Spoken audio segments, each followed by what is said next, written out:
Hi guys, welcome back to Storytime. Right, today's story, it's quite a special one because it's about something that all of us have been through. All the children, all the grown-ups, everyone.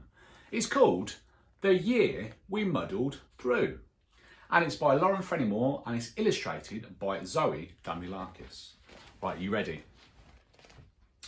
Someday when you're much older and much bigger than right now, you might just ask about the year the world turned upside down. When lots was lost, but some things found, in struggles steep uphill, when schools and shops and businesses all quietly stood still.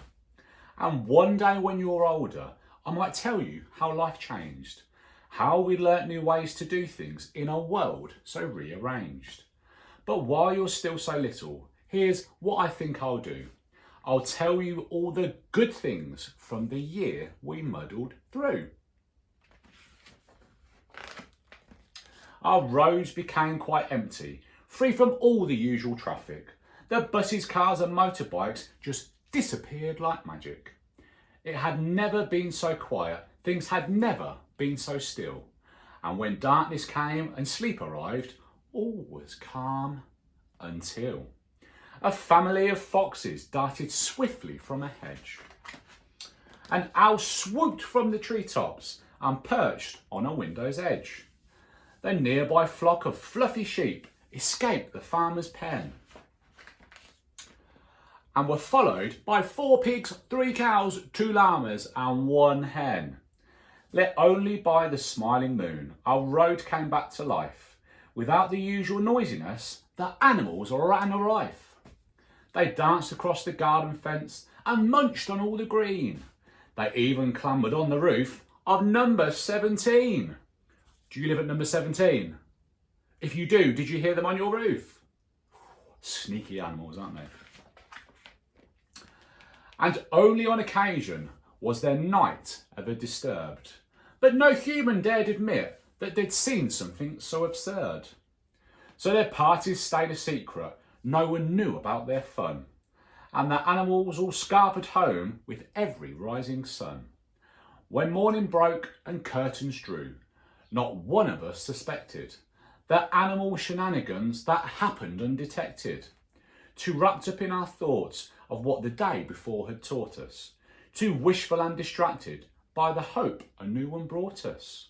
Got the things, taking the dogs for a walk, going for a jog, doing a bit of yoga. Do you do that? Look, playing at home, but look, the sneaky animals are hiding. And each new dawn would somehow make the previous seem duller, as endless sparkling rainbows filled the sky with vibrant colour. Look at that. On daily walks we always counted everyone we saw, and it took less than 5 minutes to reach 104. Each building and each office block, each home and hotel suite had rainbows bursting from their windows right down to the street.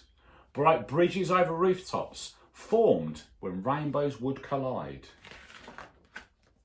And from every child's bedroom, a multicoloured slide. Look at that.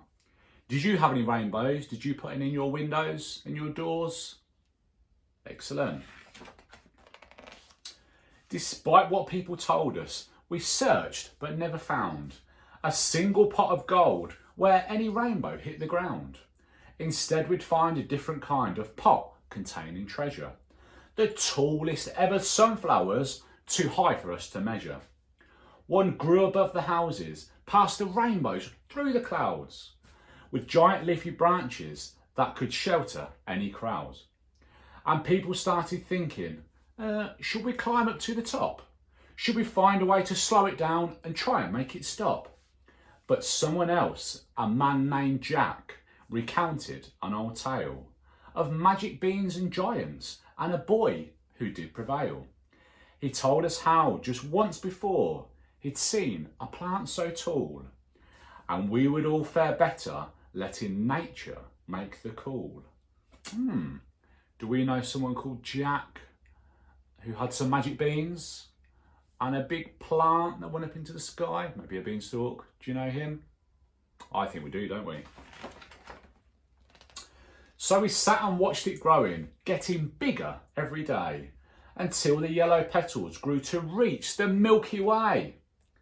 And without the usual aeroplanes filling the night sky, as well as stars and planets, now a flower caught the eye. And these visions made us wonder, whilst normality was tested, perhaps our precious planet Earth felt finally quite rested. With skies and plants and animals all thriving from the break, we saw firsthand how life could look in 2020's wake. We started seeing everything with new appreciation. So grateful for the things we had, we clapped across the nation. Did you go outside and clap? Did you do that?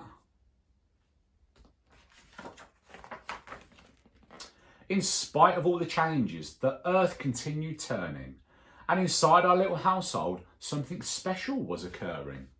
With every day and every week and every month that passed, someone quite miraculous was growing oh so fast.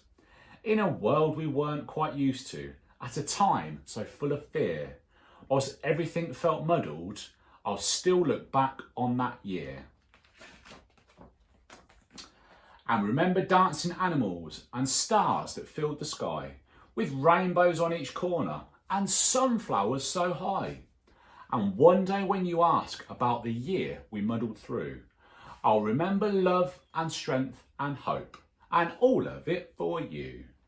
And that's the end. I hope you enjoyed that one, guys, and I hope you remembered some of those things that you might have done. You might have done the rainbows, you might have stood outside and clapped, you might have even saw those sneaky animals running round, and especially on the roof of number 17. Right, I hope you enjoyed that, guys. Make sure you like, make sure you share, make sure you subscribe, and also let me know if you want me to read any of the stories, and I'll see if I've got them for you. All right, bye-bye, guys.